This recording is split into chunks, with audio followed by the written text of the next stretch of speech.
এবাৰ higher secondary final exam দিব তেওঁলোকক স্বাগতম জনাইছোঁ। যদিও এক্সামটো পষ্টপন কৰিছে, পিছত হয়তো পাতি দিব পাৰে, কাৰণ এতিয়ালৈকে এক্সামটো কেঞ্চেল কৰা নাই। সেইবাবে তোমালোকৰ ৰিভাইজ কৰিবৰ বাবে লেচনবিলাকৰ কুৱেশ্যন এনচাৰবিলাক মই দি আছোঁ। কুৱেশ্যন এনচাৰবিলাক তোমালোকে যদি আগতে নাই কৰা বহীত লিখি ল'বা। আৰু মেইন ইম্পৰ্টেণ্ট কথা হয় যে তোমালোকে লেচনটো খুব পঢ়িবা। এইকেইটা কুৱেশ্যনেই আহিব যে সেইটো কথা নহয়। তোমালোকৰ লেচনৰ পৰা 2-এটা কুৱেশ্যন আহিব পাৰে, কিন্তু মই ইয়াত যিকেইটা কুৱেশ্যন আলোচনা কৰিছোঁ সেইকেইটা কমন কুৱেশ্যন কিছুমান আলোচনা কৰিছোঁ, যিবিলাক আগৰ এক্সামবিলাকত আহিছে। গতিকে ব'লা আৰম্ভ কৰোঁ ভিডিঅ'টো। এইখিনিতে লগতে অনুৰোধো কৰিব বিচাৰোঁ যে যদিহে নতুন তেনেহ'লে চেনেলটো ছাবস্ক্ৰাইব কৰিবা আৰু বন্ধুসকলক শ্বেয়াৰ কৰি দিবা, যাতে ভিডিঅ'টো সকলোৱে পায়। লষ্ট স্প্ৰিং কোনে লিখিছিলে এইটো আহিব পাৰে। Who wrote the lesson the lost spring, it is written by Anees জাং।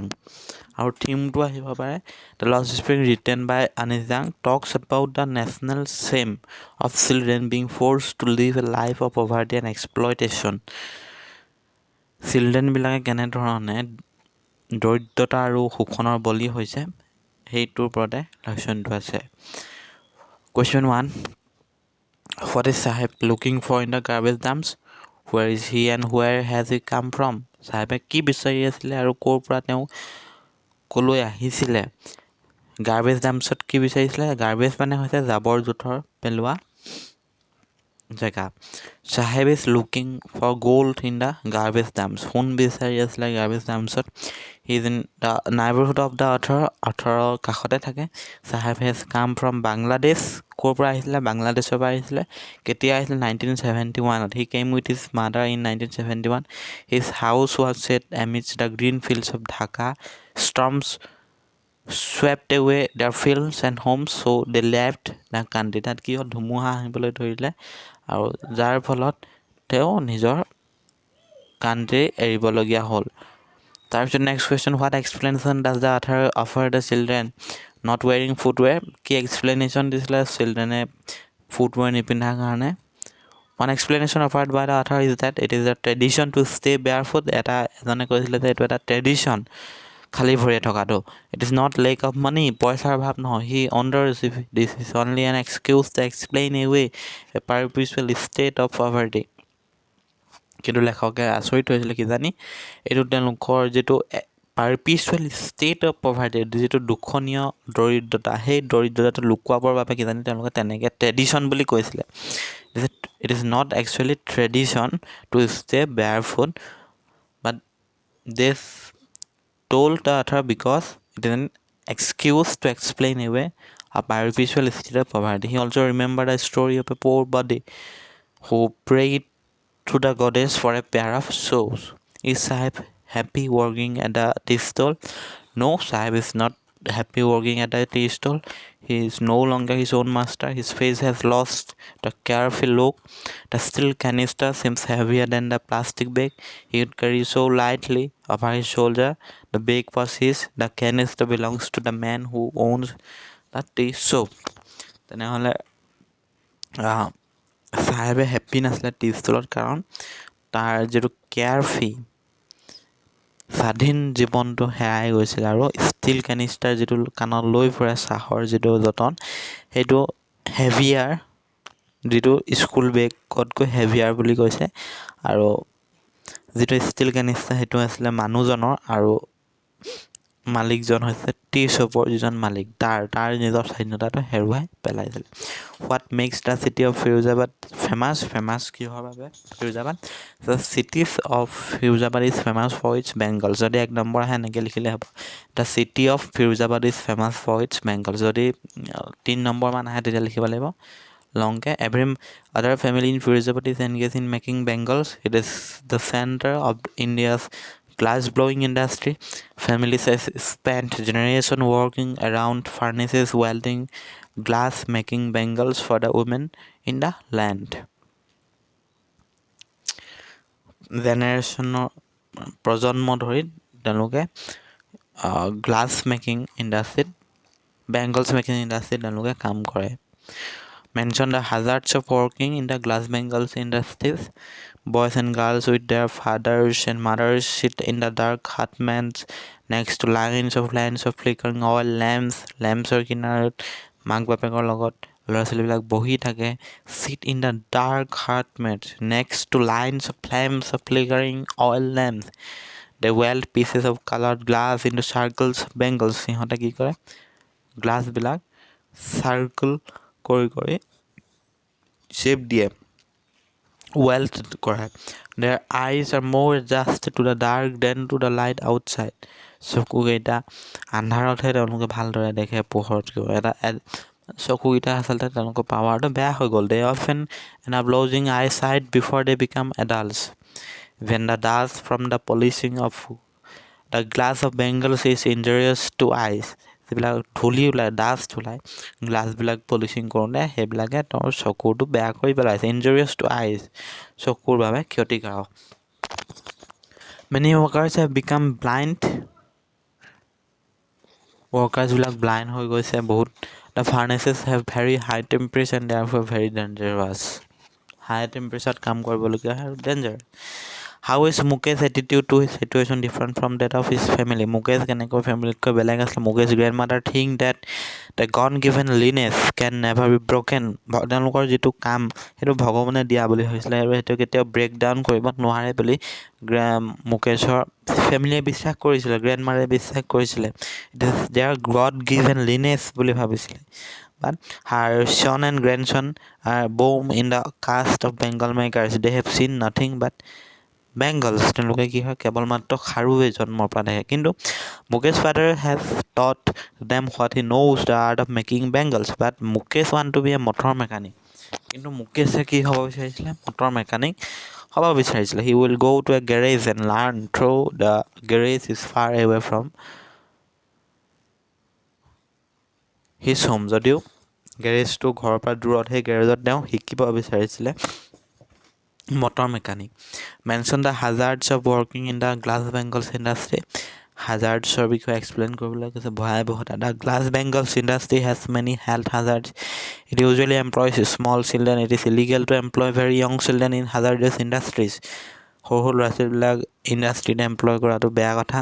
But certain forces like middlemen, money lenders, police, politicians combine to entrap the poor workers. কিন্তু মিডলমেন, মানি লেণ্ডাৰ এনেকুৱা ভিচিয়াছ চাৰ্কলছ এটা আছিলে যিসকলে এইসকলক কাম কৰাই আছিলে. Let us first consider the places where bangles makers work. It is cottage industry. They work in the glass furnaces with high temperature. Glass furnaces high temperature কাম কৰে. The dining cells, সৰু কিছুমান কোঠা আছিলে, without air and light, পোহৰ আৰু বতাহৰ অবিহনে. Boys and girls work hard during the next to lines of lamps of flickering oil lamps. কিনাৰত বহি পেলাই লাইট জ্বলি থাকে আৰু তাৰ কিনাৰত সৰু ল'ৰা ছোৱালীবিলাকে বহি কাম কৰি থাকে. They work hard. They weld pieces of colored glass into circles of bangles. Their eyes are more adjusted to the dark than the light outside. That is why they often end up losing their eyesight before they become adults. Glass blowing, welding and soldering pieces of glass are all health hazards. এইবিলাক হেল্থৰ খুবেই বেয়া. Even the dust from polishing the glass of bangles adversely affect the eyes, and even adults grow blind. Adults বিলাকে চকুৰে নেদেখা হৈছে, go blind. Thus the surrounding prevailing condition and types of job involved all prove risky to the health of the workers বিলাকৰ হেল্থটো হৈছে ৰিক্সত তেওঁলোকে কাম কৰিবলগীয়া হৈছিল. তো আৰু এটা কুৱেশ্যন আহি থাকে, what is the meaning of Saheb's full name? Does he work? He know it? How does he conduct himself? His full name was Saheb Alam. It means the Lord of the universe. Sahabৰ ফুল নাম আছিলে Saheb Alam আৰু ইয়াৰ নাম মিনিংটো আছে lord of the universe, ইউনিভাৰ্ছৰ ভগৱান, ইউনিভাৰ্ছৰ মালিক, পৃথিৱীখনৰ মালিক, বিশ্ব ব্ৰহ্মাণ্ডৰ মেইন সৰ্তাকৰ্তা বুলি যাৰ অৰ্থ. He does not know it. সি নাজানে. If he knew it, he would hardly believe it. He roams the street barefoot with other rake pickers. The army of barefoot boys appears in the morning and এইটো বিটো থাকি গ'ল. Army of barefoot boys appears in the morning and disappear at the noon.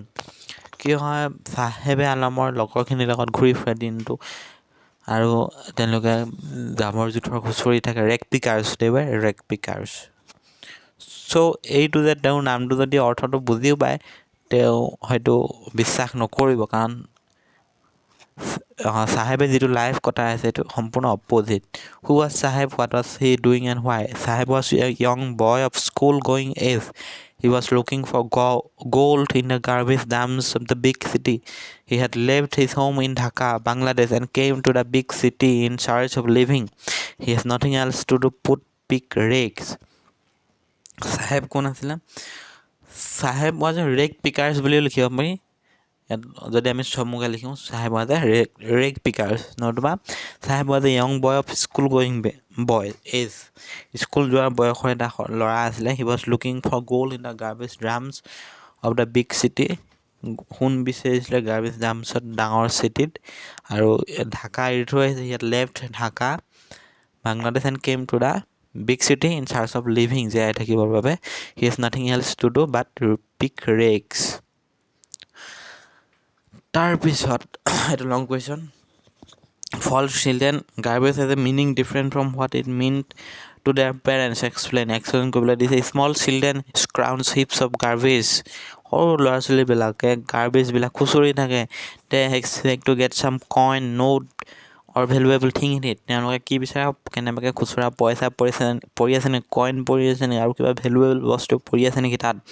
Sometimes they find rupee or even a 10 rupee note. কেতিয়াবা বিচাৰি পায়, কেতিয়াবা 1 rupee, কেতিয়াবা 10 rupeeও পায়। But this gave them the hope of finding more. আৰু এইটোৱে তেওঁলোকক আশা দিয়ে কিজানি আৰু পাব। They search it excitedly. তেওঁলোকে খুব এক্সাইট হৈ থাকে। For children, garbage is rape of in wonder. কাৰণ তেওঁলোকে পইচা পায়, সেইকাৰণে সেইটো এটা আচৰিত বস্তু তেওঁলোকৰ বাবে। For the elders, it is means of survival. কিন্তু ডাঙৰ মানুহৰ বাবে এইটো হৈছে জীয়াই থকাৰ এটা উৎস, যাত তেওঁলোকে খোৱা বস্তু, পইচা পাতি পায়। Thus, garbage has two different meaning. What job did take up? Was he happy? Saheb took up the job at tea stall, but he was not happy with it. He was no longer his own master. His face had lost the carefree look, although he earned 800. Even then, he was not satisfied.